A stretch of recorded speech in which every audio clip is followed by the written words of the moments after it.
Vous appelez à la révolution? Non, oui, une révolution citoyenne, mais le contenu de cette révolution citoyenne... Mais vous ne savez même pas ce qu'il y a dans les 150 pages, il y a déjà une manif qui est prévue, c'est ma question. Alors, c'est un problème. C'est un problème. Et, allez, je vous prends mon mot. C'est quand même un problème que vous, le journaliste, vous disiez qu'on ne sait pas ce qu'il y a dans ces 150 pages. Je suis parlementaire, monsieur, et je ne sais pas ce que ce gouvernement va annoncer. C'est choquant.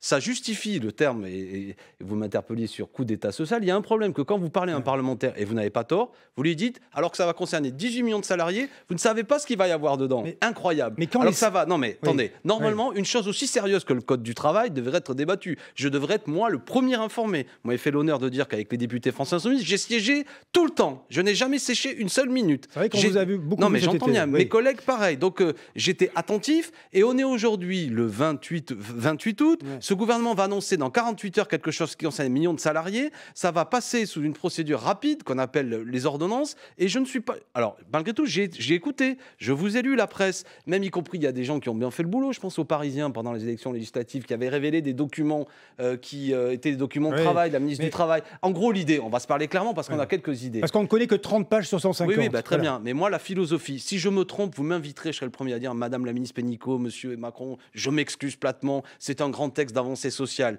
Seulement, ce que j'entends, et ce que quand même nous disent des organisations syndicales, il y a des gens, c'est que qu'est-ce que c'est qui se prépare? Bon, c'est on va faciliter les licenciements, plafonner les indemnités chômage pour les licenciements abusifs, on va fusionner les instances de représentation de personnel avec, malgré tout... Il n'y a rien qui vous plaît là-dedans, vous? Ben non, parce que ça, c'est la loi El Khomri. L'idée, c'est l'inversion de la hiérarchie des normes, la possibilité qu'un accord d'entreprise... Donc vous êtes contre, ça oui, on a bien compris. Parce que c'est la loi El Khomri que les Français ont rejetée, c'est pas parce qu'elle est présentée par Pénicaud, Philippe, Macron, que les Français ont changé d'avis. Mais quand vous voyez que toutes les organisations syndicales seront reçues jeudi matin, quelques heures avant, à la demande d'ailleurs de Philippe Martinez de la CGT, vous dites quoi? C'est bien, c'est pas bien? C'est trop tard? Qu'est-ce que c'est l'idée?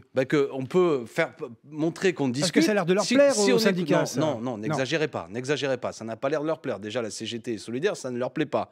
Et on voit bien après qu'il y a une attitude qui est un peu, malgré tout, qui n'est pas de réjouissance. Certains disent que peut-être les coups seront moins rudes que prévu. Mais enfin, tout de même, je prenais cet exemple ce matin, pardon pour ceux qui me suivent, je me répète, si je vous dis à Kili, voilà, on va discuter pendant des heures, je vais vous casser les jambes et les bras, et au terme de la discussion, vous dites, Corbière, il est sympa, il n'en a cassé qu'un seul bras, oui, voilà, c'est plus du dialogue social, c'est du monologue antisocial.